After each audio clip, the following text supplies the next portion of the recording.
नमः शिवाय। नमस्कार बंधुगण आपण मानक आम यूट्यूब चैनल को पुणी थे स्वागतम।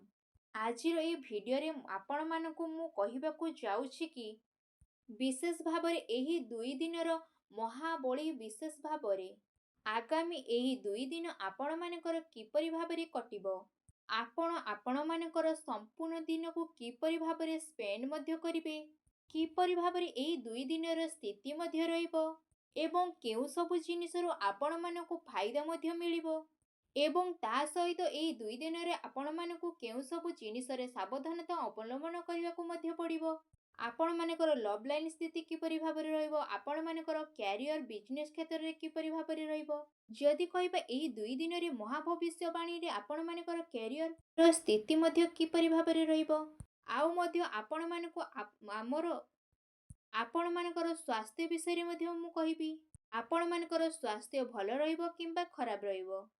आउ वीडियो शेष रे मु आपण मानकु किछि उपाय विषय में कहबी, जहा द्वारा आपण माने एही दुई दिनर भविष्यवाणी को बहुत सुदृढ़ करी चली पारिबे। तेणु भिडियोटी को आगकू पढ़िबा पूर्व मोर गोटे रिक्वेस्ट कि आपण माने जदि आमर ये यूट्यूब चैनल नुआ अछंती तेबे एबे जाइके सब्सक्राइब करंतु एवं पाखरे थिबा बेल आइकन को क्लिक करंतु, जहा फल रे समय समय रे समस्त वीडियो रो नोटिफिकेशन आपण माने को सर्वप्रथमे पाई पारिबे। तेबे आसंतु जानिबा आपण मानक पई एही दुई दिनर महा भविष्यवाणी किपरि भाबरे रहिबो।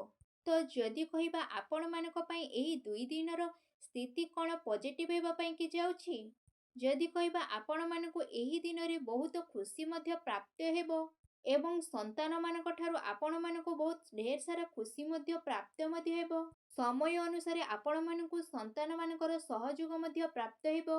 आपण माने संतान एवं घर परिवार रो कार्य प्रति आपण माने आग्रही मध्य हेबे। आपण माने प्रतिटी जिनिस रे आगकु मध्य पढ़िबे, ताहा द्वारा आपण मानकर नुआ नुआ फ्रेंड्स मध्य बनिबे। आपण मानक हाथ को नुआ नुआ योजना मध्य हासिल करिवे। जेउ सबु कार्य आपण मानकर बहुत समयरु अटकी रहिथिला से सबु कार्य मध्य संपूर्ण हे जिवो। एहा सहित आपण मानकर दूर यात्रार संभावना मध्य रहिछि। एही दूर यात्रा आपण मानक पई बहुत खुशी मध्य नेकी आसीबो। एही यात्रा द्वारा आपण मानक बहुत अधिक लाभ मध्य प्राप्त हेबो, जहा फल रे आपण मानकर मान सम्मान रे मध्य वृद्धि घटिबो। विद्यार्थी मानकु पाठ पढ़ारे मध्य अनेक शुभ फल प्राप्त हेबो। भूमि वाहन किणाकिणी आदि रे आपण मानकर मन बळेइबो एवं एही दिन रे किणिले आपण मानकु बहुत शुभ फल मध्य प्राप्त हेबो। ता सहित आपण माने एही दुई दिन रे आपण मानक निज उपरे भरोसा मध्य करिवे। राजनीतिक क्षेत्र रे आपण मानकु बहुत सारा ढेर सारा प्राप्त हेबो खुशी। एही दिन मानकर आपण मानकर संतान प्रति व्यवहार बहुत काफी भल रहिबो। संतान मानकर व्यवहार द्वारा आपण माने बहुत संतुष्ट मध्य हेबे। जेउ विद्यार्थी माने परिश्रम करुथिले सेमानंकु फल अवश्य प्राप्त हेबो। जेउ दिन पई आपण माने आगरु परिश्रम करि आसुले से सबु मध्य प्राप्त हेबो। ता सहित आपण मानकर ज्ञान रो वृद्धि मध्य घटिबो। विचार क्षेत्र रे आपण माने अति आगरे रहिबे। आपण माने अन्यर विचारधारा ठारू अति उच्चरी मध्य रहिबे, जहा द्वारा आपण मानक विचार रे किछि भी भूल त्रुटि रहिबो नाही। मित्र भाई बंधु मानक सहित आपण मानकर संपर्क अति निबिड़ होई रहिबो, जहा द्वारा कार्य रे आपण मानकु जणे आउ जणे सहयोग मध्य करिवे, जहा द्वारा आपण मानकर मन बहुत प्रसन्न मध्य रहिबो। आसंतु एबे जानिबा आपण मानक पई एही दुई दिन रे कोन नेगेटिव मध्य रहिबो। आपण मानकु केही अजणा व्यक्ति ठकी देबार संभावना मध्य रहिअछि। तेणु आपण माने जेते संभव अजणा व्यक्ति ठारू मध्य दूरे किना रुहंतु। आपण माने जेउ सबु कार्य करूचंती ताकु सतर्कता हेकी करंतु, कारण आपण मानक पछरे किए षडयंत्र मध्य करिपारे, जहा फल रे आपण माने विपद रे मध्य पड़ी पारंती।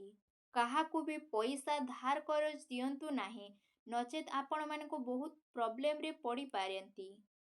आपण माने ऑफिस रे कौनसी सहकर्मी मानक उपरे भरोसा मध्य करंतु नाही, काहेकि ना सेमाने आपण मानक भरोसार फायदा मध्य उठेई पारंती, जहा फल रे आपण मानकर नुकसान मध्य होई पारे। आसंतु एबे जानिबा आपण मानकर एही दिन रे कोन लव लाइन रहिबो। आपण मानकर जीवन साथी आपण मानक प्रत्येकटी क्षेत्र रे ସହଯୋଗ ମଧ୍ୟ କରିବେ। ଆଉ ସମୟ ଆସିବା ଦ୍ୱାରା ଆପଣମାନଙ୍କର ସବୁ କିଛି ବଦଳିଯିବ, ଯାହାଦ୍ୱାରା ଆପଣମାନଙ୍କ ପାରିବାରିକ ସମସ୍ୟା ମଧ୍ୟ ଦୂର ହେଇଯିବ। ଜୀବନସାଥୀମାନଙ୍କ ସହିତ ମଧୁର ସମ୍ପର୍କ ମଧ୍ୟ ବନିବାର ସମ୍ଭାବନା ମଧ୍ୟ ବନୁଅଛି, ଯାହାଫଳରେ ଆପଣମାନଙ୍କୁ ସବୁ କ୍ଷେତ୍ରରେ ଜୀବନସାଥୀଙ୍କ ସହଯୋଗ ମଧ୍ୟ ପ୍ରାପ୍ତ ହେବ। ତା ସହିତ ଆପଣମାନେ ସମ୍ପର୍କରେ କୌଣସି ଜିଦିପଣ ମଧ୍ୟ ରଖନ୍ତୁ ନାହିଁ। ଭାବି ଚିନ୍ତିକିନା ଆପଣମାନେ ସବୁ କାର୍ଯ୍ୟ କରନ୍ତୁ, ଆପଣମାନଙ୍କ ପାଇଁ ସବୁ ସ୍ଥିତି ଭଲ ରହିବ। ଏ ଦିନ ଆପଣମାନଙ୍କ ପ୍ରେମ ଜୀବନ ପାଇଁ ବହୁତ ଭଲ ସାବ୍ୟସ୍ତ ମଧ୍ୟ ହେବ। ଏହି ଦିନମାନଙ୍କରେ ଆପଣମାନଙ୍କୁ ବହୁତ ଭଲ ଲାଭ ଉଠେଇବାର ସାବ୍ୟସ୍ତ ମଧ୍ୟ ରହିଛି। ଆସନ୍ତୁ ଏବେ ଜାଣିବା ଆପଣମାନଙ୍କର ଏହି ଦିନରେ ବ୍ୟବସାୟିକ ଏବଂ କ୍ୟାରିୟର ସ୍ଥିତି କିପରି ଭାବରେ ରହିବ। ଯଦି କହିବା ଆପଣମାନଙ୍କ ପାଇଁ ଏହି ସମୟ ବହୁତ ଭଲ ଶୁଭଦାୟକ ହେବ। ବ୍ୟାପାର କ୍ଷେତ୍ରରେ ଆପଣମାନଙ୍କର ଧନ୍ଦା ବହୁତ ଭଲ ରହିବ। ଆଉ ଆପଣମାନଙ୍କର ଆର୍ଥିକ ସ୍ଥିତି ମଧ୍ୟ କାଫି ବହୁତ ଭଲ ରହିବ। ଏ କ୍ଷେତ୍ରରେ ଆପଣମାନଙ୍କୁ ଆକସ୍ମିକ ଧନ ଲାଭର ପ୍ରାପ୍ତ ମଧ୍ୟ ରହିଛି, ଯାହାଦ୍ୱାରା ଆପଣମାନଙ୍କ ମନ ବହୁତ ପ୍ରସନ୍ନ ରହିବ। ଯଦି କହିବା ଆପଣମାନଙ୍କୁ ଏହି ଦିନରେ ବହୁତ ଭଲ କାର୍ଯ୍ୟରେ ବହୁତ ଭଲ ପ୍ରାପ୍ତ ମଧ୍ୟ ହେବ। ଆଉ ଆପଣମାନଙ୍କ କ୍ୟାରିୟରରେ ବହୁତ ଭଲ ମଜବୁତ ମଧ୍ୟ ରହିବ। ଯଦି କହିବା ଆପଣମାନେ କୌଣସି ମିତ୍ରମାନଙ୍କ ସହିତ କିଛି ବିଜନେସ୍ ଷ୍ଟାର୍ଟ କରିଛନ୍ତି କିମ୍ବା କରୁଛନ୍ତି, ତେବେ ଆପଣମାନଙ୍କୁ ସେଥିରୁ କିଛି ବହୁତ ଲାଭ ମଧ୍ୟ ମିଳିବ। ଚାକିରି କରୁଥିବା ବ୍ୟକ୍ତିମାନଙ୍କ ପାଇଁ ଏ ଦିନ ବହୁତ ଭଲ ରହିବ ଏବଂ ବିଦ୍ୟାର୍ଥୀମାନଙ୍କ ପାଇଁ ଏ ଦିନ ବହୁତ ଭଲ ରହିବ। ଆସନ୍ତୁ ଏବେ ଜାଣିବା ଆପଣମାନଙ୍କ ପାଇଁ ଏହି ଦିନରେ ସ୍ୱାସ୍ଥ୍ୟ କିପରି ଭାବରେ ରହିବ। ଯଦି କହିବା ଅନ୍ୟମାନଙ୍କର ସ୍ଥିତି ଆପଣମାନଙ୍କର ସ୍ୱାସ୍ଥ୍ୟରେ ପ୍ରଭାବିତ ମଧ୍ୟ କରିବ। ସେଥିପାଇଁ ଆପଣମାନେ ନିୟମିତ ଏବଂ ଦିନଚର୍ଯ୍ୟାର ନିୟମ ପାଳନ ମଧ୍ୟ କରନ୍ତୁ। ସେଥିପାଇଁ ଆପଣମାନେ ଆପଣମାନଙ୍କର ଖାଦ୍ୟପେୟ ଉପରେ ଯଥେଷ୍ଟ ଧ୍ୟାନ ମଧ୍ୟ ଦିଅନ୍ତୁ। ତା ସହିତ ଆପଣମାନେ ଆପଣମାନଙ୍କର ସ୍ୱାସ୍ଥ୍ୟକୁ ଅଧିକ ଭଲ ରଖିବା ପାଇଁ କି ପ୍ରତ୍ୟେକ ଦିନ ଯୋଗ କରନ୍ତୁ, ବ୍ୟାୟାମ କରନ୍ତୁ ଏବଂ ସୁସ୍ଥ ରୁହନ୍ତୁ। ଆସନ୍ତୁ ଏବେ ଜାଣିବା ଆପଣମାନଙ୍କ ପାଇଁ ଏହି ଦିନରେ କ'ଣ ବିଶେଷ ଉପାୟ ରହିଛି। ଏ ଦିନମାନଙ୍କରେ ଆପଣ ସ୍ନାନ ଆଦି କରିସାରିଲା ପରେ ଗୋଟେ ନଡ଼ିଆକୁ ହଳଦିଆ ବସ୍ତ୍ରରେ ବାନ୍ଧି ଗରିବ ଲୋକଙ୍କୁ ଦେଇ ଦିଅନ୍ତୁ ଏବଂ ତା ସହିତ ଗାଈମାନଙ୍କୁ କିଛି ଖାଇବାକୁ ଦିଅନ୍ତୁ ଏବଂ ସୂର୍ଯ୍ୟନାରାୟଣଙ୍କୁ ଜଳ ଅର୍ପଣ କରିବାକୁ ଭୁଲନ୍ତୁ ନାହିଁ। ଏପରି କରିବା ଦ୍ୱାରା ଆପଣମାନଙ୍କ ଲାଇଫରେ ଯେଉଁ ସବୁ ଛୋଟ ମୋଟ ପ୍ରୋବ୍ଲେମ୍ ଚାଲୁଥିଲା ସେସବୁର ସମାଧାନ ମଧ୍ୟ ହେଇଯିବ। ଯଦି ଆପଣମାନଙ୍କୁ ଆଜିର ଏହି ଭିଡ଼ିଓଟି ଭଲ ଲାଗିଥାଏ, ତେବେ ଭିଡ଼ିଓଟିକୁ ଗୋଟେ ଲାଇକ୍ କରନ୍ତୁ ଏବଂ କମେଣ୍ଟ ବକ୍ସରେ ଓଁ ନମଃ ଶିବାୟ ବୋଲି ଅବଶ୍ୟ ଲେଖନ୍ତୁ। ପୁଣି ଦେଖାହେବ ଏକ ନୂତନ ଭିଡ଼ିଓ ମାଧ୍ୟମରେ। ସେ ପର୍ଯ୍ୟନ୍ତ ବିଦାୟ ଦିଅନ୍ତୁ। ରହୁଛି। ଧନ୍ୟବାଦ।